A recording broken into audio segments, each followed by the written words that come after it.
Hi అండి, నేను మీ Rekha. Welcome back to Rekha's kitchen. ఈరోజు ఈజీ ప్రాసెస్లో టేస్టీగా ఫిష్ ఫ్రై ఎలా చేసుకుందామో చూద్దాం. మనం నార్మల్గా ఫిష్ ఫ్రై అనగానే డీప్ ఫ్రై చేస్తూ ఉంటాం కదా, అలా డీప్ ఫ్రై చేయకుండా కేవలం 2 స్పూన్స్ ఆయిల్తో మనము క్రిస్పీగా ఆయిల్లో డీప్ ఫ్రై చేసిన టేస్టీగా ఫిష్ ఫ్రై ఎలా చేసుకుందామో చూద్దాం. ఇలా చేసిన ఫిష్ ఫ్రై మనకు లోపల సాఫ్ట్గా బయట క్రిస్పీగా చాలా బాగుంటుందండి. సింపుల్ ప్రాసెస్లో ఎలా చేసుకుందామో చూద్దాం. ఈ విధంగా నేను 1 kg ఫిష్ని తీసుకున్నానండి.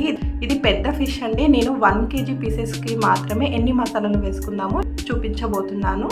సాల్ట్ వేసేసుకొని ఒక 2 టైమ్స్ బాగా వాష్ చేసుకొని ఇలా ఒక బౌల్లోకి రెడీగా పెట్టుకోవాలి. మనం ఫిష్లో మసాలాలు డైరెక్ట్గా వేసేయకుండా ఒక ప్లేట్లోకి తీసుకొని మసాలాలు మొత్తం కలిపేసుకొని ఆ తర్వాత ఫిష్కి పట్టించాలండి. అప్పుడు టేస్ట్ చాలా బాగుంటుంది. ఇలా ప్లేట్ తీసుకొని 1 స్పూన్ సాల్ట్, అలాగే 2 స్పూన్స్ కారం, వీటితో పాటుగా 1 స్పూన్ ధనియాల powder, 1/2 tea spoon garam masala, అలాగే చిటికెడు పసుపు కూడా వేసుకుంటే మనకు ఫిష్ మంచి కలర్ఫుల్గా ఉంటుందండి.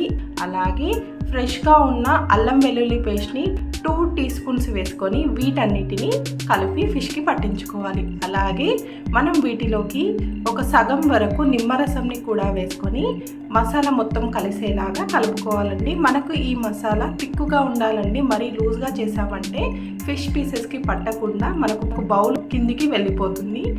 ఈ విధంగా మసాలాని మొత్తం కలిపేసుకొని ఆ తర్వాతే మన ఫిష్ పీసెస్కి పట్టించాలండి. ముందే మనం ఫిష్లో వేసామంటే మసాలా అక్కడక్కడ కలవకుండా అలాగే ఉండిపోతుంది. ఇలా ఏదైనా ప్లేట్లో కానీ బౌల్లో కానీ వేసుకొని మసాలాలు మొత్తం కలిపేసుకొని ఆ తర్వాత మనం ఫిష్ పీస్కి పట్టించామంటే పీసెస్కి కరెక్ట్గా పట్టుకుంటుంది. టేస్ట్ కూడా చాలా బాగుంటుందండి. ఈ విధంగా కొంచెం కొంచెం మసాలాని తీసుకుని ఫిష్కి 2 సైడ్స్ అప్లై చేసుకోవాలి. ఇలా చేయడం వలన మనకు ఫిష్ చక్కగా ఫ్రై అయిపోతుంది. మసాలా లోపలి వరకు కూడా వెళ్ళిపోతుందండి. మనం ఈ ఫిష్ని 1 గంట సేపు నానబెట్టుకున్నామంటే మసాలా మొత్తం పీసెస్కి పట్టేసి మనకు టేస్ట్ చాలా బాగుంటుందండి. ఈ విధంగా కలిపేసుకొని మనం పీసెస్ని ఒక 1 అవర్ పాటు పక్కన పెట్టుకోవాలి.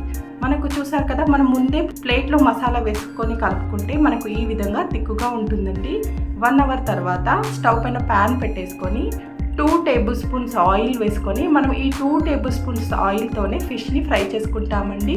ఇలా ఆయిల్ని ప్యాన్కి స్ప్రెడ్ చేసుకొని ఆయిల్ వేడెక్కిన తర్వాత మనం రెడీ చేసి పెట్టుకున్న ఫిష్ పీసెస్ని పెట్టుకొని ఒక్కొక్కటిగా ఫ్రై చేసుకోవాలి.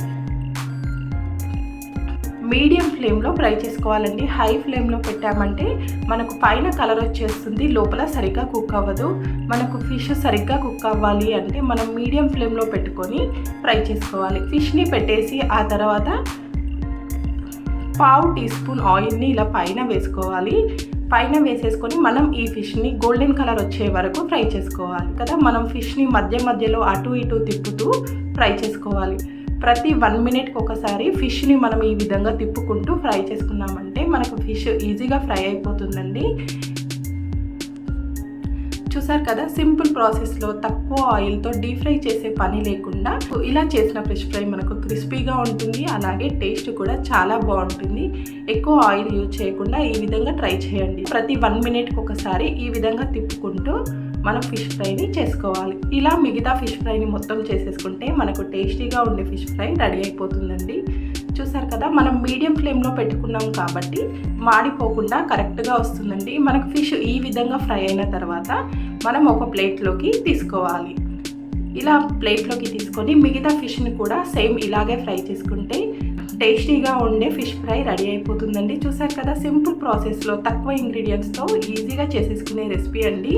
మీరు ట్రై చేయండి. ఈ వీడియో కనుక మీకు నచ్చితే లైక్ చేయండి, అలాగే షేర్ చేయండి.